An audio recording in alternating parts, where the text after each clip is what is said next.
Hello there. Could you move? Welcome to Granny Rocks. I am Beth Green, otherwise known as Granny Rocks, and This is James Maynard, otherwise known as Sweet Baby James. and we are here to talk to you and play and have a lot of fun tonight. So, okay, so what I want to talk about tonight is don't look back, don't look forward. So, where should you look? Look up. Okay, so there is a reason, there is a method to this madness. I want to share some stuff with you that you're going to say, Granny is really out of her mind. Like, you don't already know that I'm out of my mind, right? So, but before we get to it, Sweet Baby James Yes, is. indeed. This is Sweet Baby James, and welcome to Granny Rocks, where we have the opportunity to experience Granny share her wit, her wisdom, and her very uncommon sense every Wednesday at 6:30 p.m. Pacific Time. So, thanks for coming, and now over to Granny. And would you take a look and see if we have any comments yet? We are always extremely happy to see you. Yes, We have indeed. some people already. Yes, we already have. Catalina says good evening. Good evening Elizabeth to says hello and sends a heart. you. Yay. And then Catalina sends keyboard, hearts, and applause. Yay! And then Tracy says hello, which she sends caring. Looking forward to hearing what wisdom you will share on the topic tonight. Yeah, Yeah. it's pretty weird, I have to say. Right? Okay, so first of all, some of you may have heard our show from last week, and we were grappling with hating ourselves and thinking we were inadequate and not recognizing what we were actually offering this puppy of ours. And also, we were looking at how often we don't see what we have, but not only that we have for ourselves, but also what we are giving. And so it was really great. But tonight, we have a news update. Before you get to that, we also have another comment, which Yes. is simply Amy saying, hi, you guys, and sends a couple of hearts. Hi there, Amy. So this week, we decided to rehome our puppy. So even after coming to the conclusion that we really had a lot to offer, we knew, okay, it's not the right thing. So I don't want to tell you the sob story. I've been crying for a week or 2 or 6 or And because. Jomo says, long time, sends a rainbow. Oh, hi, Jomo. So good to Thank see you, Jomo, you. the rainbow connection. So anyway, and James and I decided that it really was the right thing to rehome this puppy. And so you're thinking, well, I thought you said last week that you should appreciate what you have to offer. Yes, I said we have to get rid of the guilt, that dark guilt, in order to think clearly. And we started thinking clearly, but not too clearly, I have to say. Hopefully So- clearly enough. More clearly than before, but anyway. So the strangest thing happened this week, and you'll see exactly how this relates to the topic. We realized that we needed to do something different, and it was very sad. And I was crying, and I was crying, and I was crying. And I kept trying to get over the pain and, oh, what was I going to do? And I didn't want to look at the tragedy of what I was losing. And so many of us feel a great deal of sadness about what we're losing. I mean, people, lose homes. I mean, we lost a lot in the last year and a half. A lot. And it's been very kind of sad and down and dismal. So we're saying, okay, now that we've let go of this wonderful puppy that we adored, we should look forward, right? Isn't that what everybody tells you? Look forward, don't look back, don't look at what you've lost, look at what you're gaining, look at what's happening, look at this. So I'm supposed to be looking forward. Oh, how wonderful, I'm looking forward.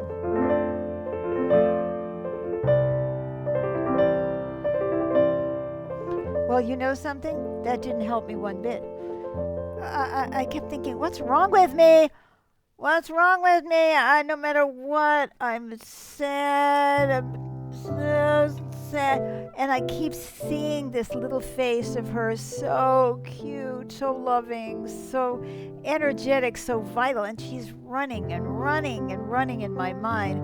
And she is with people who are younger than us and who have more family and who are going to take her places. And she's going to have a much more exciting life, right? So, okay, but I have so much to look forward to. More chronic pain, more depression. Yes, I'm really looking forward. So anyway. And the missing of the puppy. Oh my God, the missing of the puppy. So anyway, I heard in my head, because I am intuitive. So what does that mean?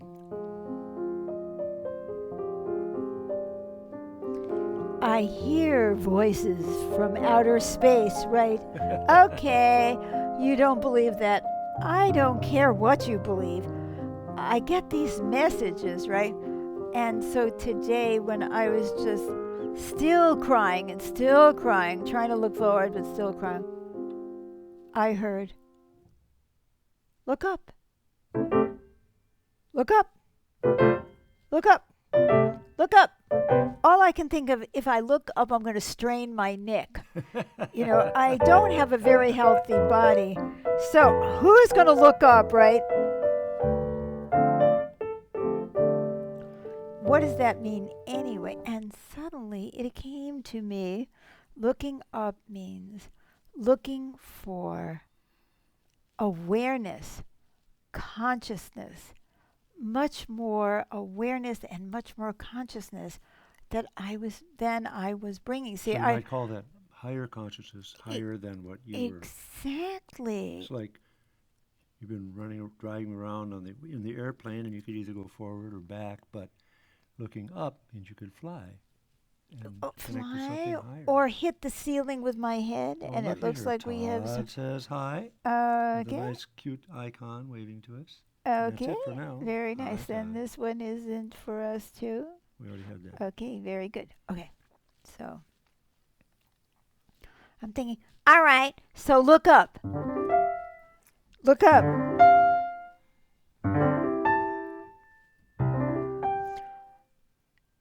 And I couldn't figure it out.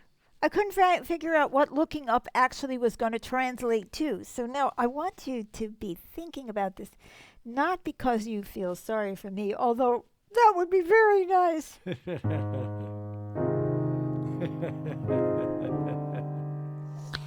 But what does looking up mean for you? What are you missing? And I kept saying, what am I missing? What am I missing? What am I missing? And now I'm going to sneeze.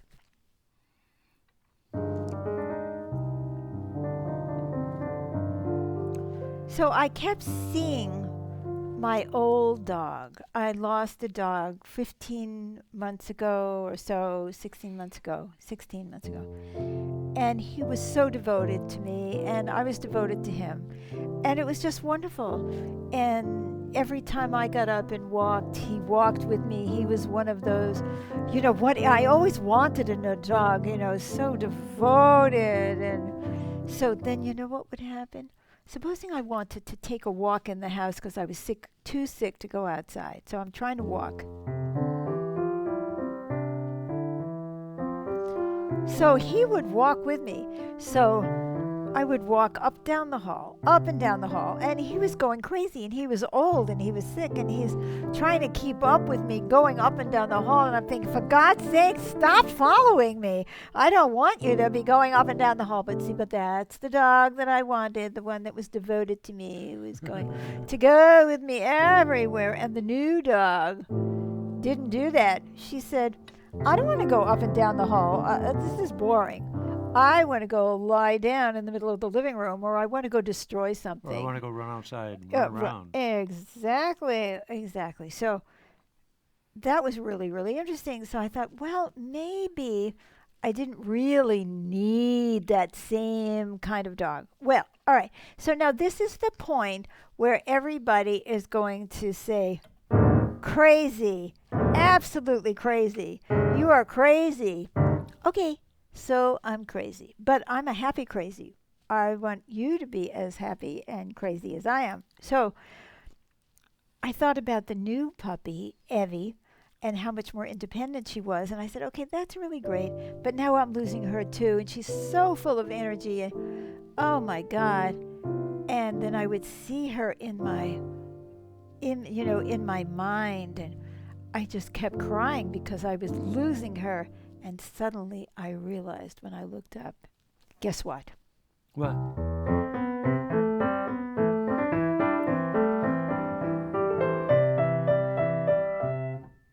That was not the dog. That was me.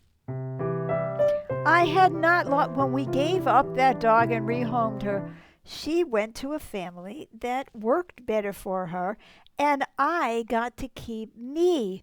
That I could now go and do things I wanted to because I wasn't worried about the dog that couldn't stand being left alone. So I was being freed up. See? Now, I want to tell you something. This is where the lunatic part starts, right? When my Mojo died, I had telepathic communication with him, and he said, I want to come back as a puppy. And Sweet Baby James was there, so he knows this is true. He said, so I said, okay. And I really wanted an older dog that would make sense because I'm so disabled and I'm so sick and I'm in bed all the time. And I just wanted a dog that was going to hang out with me like Mojo did. But no, Mojo said, I don't want that. I want to have a life. He said, I want to be around children. I want to be activity. I want to be doing things. I don't just. So what did I do? I got a puppy. We got a puppy because Mojo said he wanted to be a puppy. And then he said, well, even though I'm a male, maybe next time I'll be a female. So it just so happens that we got a female puppy. And it was beginning to look like this is all some devious plan by Mojo, right? And or somebody's pulling the strings from some other level. Somebody is pulling the strings from some other level. Exactly. And then I said, I don't want to give up this puppy. I don't want to. First, I don't want a puppy. I don't want to give it up. I don't want it. I don't want that. And so this woman had been praying for a puppy. Oh, I'm praying. So, see, I'm praying to be able to keep my puppy. She's praying to be able to get my puppy. We were in a culture clash of prayer. Of epic proportions. Epic. Now, when I say I pray, I don't pray like people normally pray. I just I put out an intention. I really wanted this. And so I felt all of a sudden, I felt like I had to give it up. I had to give it to her. I didn't want to. So I'm so resentful. Why was I listening to her? She took my puppy because she wanted. And then when I looked up, I said, if I look at this from a different perspective, I don't want a dog who is going to be pulling on me. I want to play the piano. and a really young dog, right? And a dog that always wants to be with me, because I always get dogs that, that are kind of Havanese, and they varies. And so suddenly I was giving up the dog that wanted to be with me all the time. And that means I can go out too. So it's not just that Mojo can change and that he can become a young puppy with a much more exciting life. I can too, right? So I began to see it's not that I was being forced by her, although it certainly felt like that way. I didn't want to do it. I didn't want to do it. You made me love you. So I didn't want to do it. I didn't want to do it. But we were intuitively guided every step of the way. We were. So what's that about? So when I looked up, I saw that it wasn't the puppy at all. It was me. And that puppy that was running around free was me. That times had changed. That first of all, I had sweet baby James. I wasn't alone anymore. I didn't need a dog in bed with me constantly because I was always in bed all by myself. Now I'm in bed with James. Yeah, I didn't want to have to keep having to edge my way in. That's right.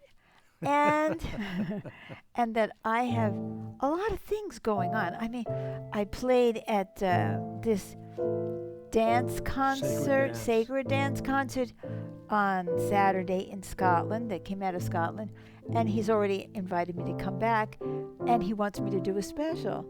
And there are other things that are happening, and I don't want to be held back by a dog or a puppy. I need my freedom. I need to know that I am vital like she is. Instead of seeing myself as, because Mojo, by the time he died, oh my God, he was so sick. He was 15. He had dementia. He was really not well. You see what I mean? And he was always very dependent because I wanted him to be dependent.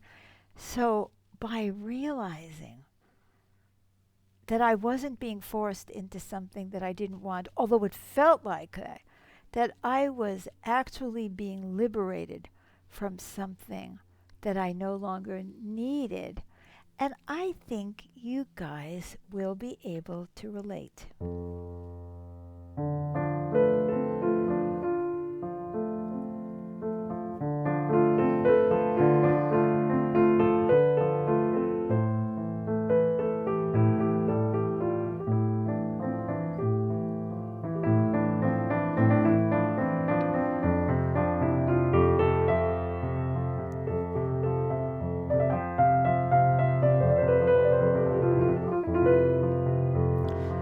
I could actually go out if there was ever an opportunity, and I could get my body out there, and James and I have a small RV, and I might be able to perform live, which I would love to do, and I wouldn't have to worry about the puppy, and she's not barking all the time, and I'm not focused on it. I don't have to remember to close the doors because she's always running in and chewing up the shoes, and let somebody else worry about her chewing up the shoes.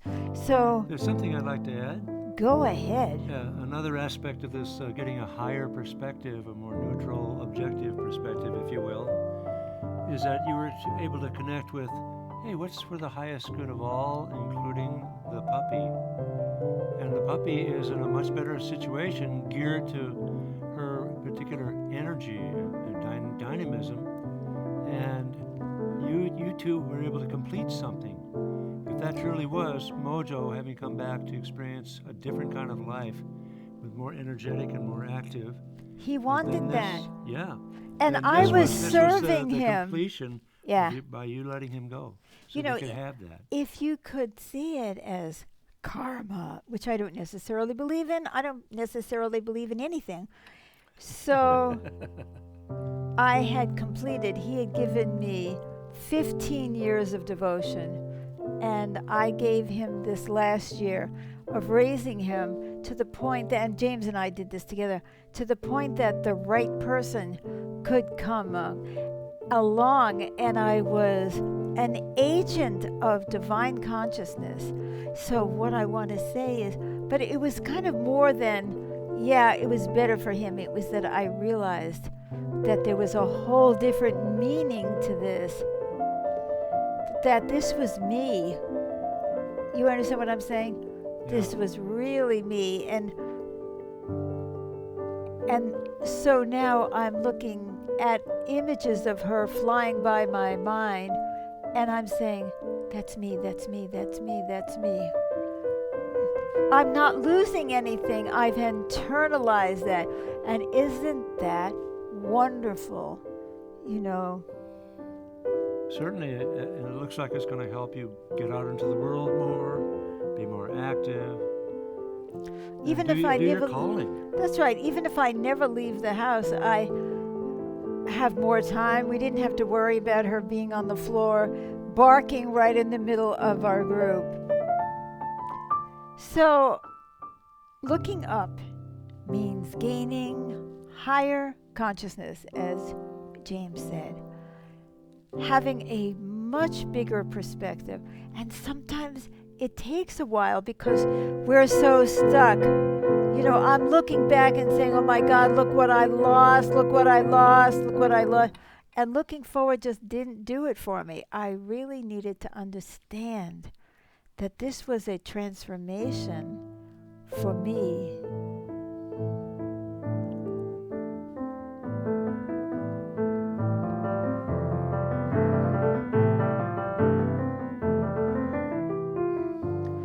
And I was a complete lunatic this whole time, but now I'm not.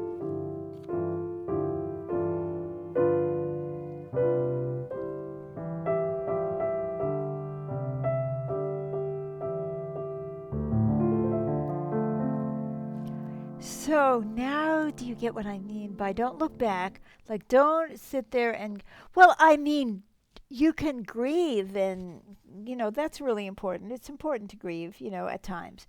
But don't stay in that grief, right?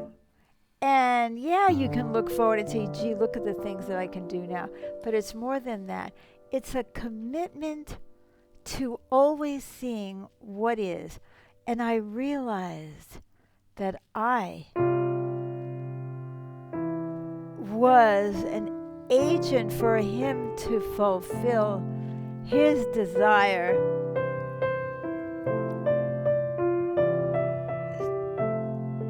to find a different life, but that he wasn't leaving me behind because I was finding a different life too. And that meant that I had to have faith in myself, and I had to recognize myself.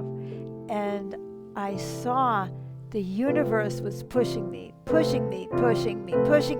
down a road I didn't want to go. But ultimately, I see it's the right road for me. I'd like to and share everyone. another example or two of looking up. For example, I was faced with should I continue practicing law as an attorney? And the intuition guided me to release it and allow something else to emerge. And that something else to emerge was much more gratifying and satisfying, partnering with you in this work, the consciousness work. Yeah. Yeah. And I was also tempted to return to the field of hypnotherapy, and the universe conspired to block me from that too. And all roads led to this higher calling. So there's a lot of people who are really stuck in pain and anger and reactivity and resentment, and I see it all the time. And I'm not saying that everything is wonderful and hunky-dory, and I don't know why I had to go through all that. Couldn't God have just said to me, oh, by the way, Beth, this is really about you? But I guess I had to learn the slow, hard way, and sometimes you do too. So I want to tell you that tomorrow night I do not Dreams of Peace, not anymore, Beth Green's Magical Piano Improvisations.